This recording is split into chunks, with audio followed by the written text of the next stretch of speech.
Hello বাবা, তুমি কোথায়? আব্বা, আমি আমার গার্লফ্রেন্ডের বাসার সামনে দাঁড়িয়ে আছি। আচ্ছা তুই এখানে দাঁড়া, আমি আসতেছি। আচ্ছা, আমি এখানে দাঁড়িয়ে আছি, তুমি আসো। দোস্ত তুই কোন জায়গায় আছো? আমি মাত্র বাসা থেকে তুই নামলাম। আমার লগে তাড়াতাড়ি দেখা কর। কি? বাবা তাড়াতাড়ি আয়, দোস্ত তাড়াতাড়ি আয়। বাবা, কি হয়েছে বলবা তো? দেখ বাবা, আমার পিছে পুলিশ লেগে আছে, আজকে আমরা ধৈর্য স্যার মোরে। আর তারা আমাকে যে কোনো সময় ধরে ফেলতে পারে। আর দোস্ত, তোকে আমার জন্য একটা কাজ করতে হবে।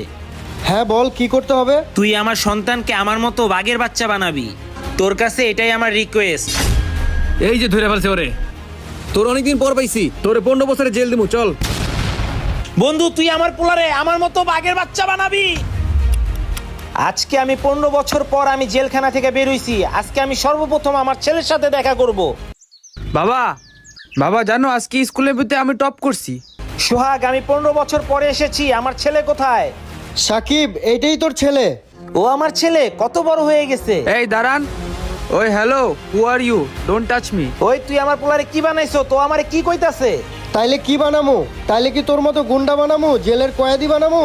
আমি ওরে পড়ালেখা শিখে মানুষের মতো মানুষ বানাইছি, আর ও এখন সমাজের অনেক বড় বড় লোকদের সাথে মিশে, আর মাথাটা অনেক উঁচু কইরা বাঁচে।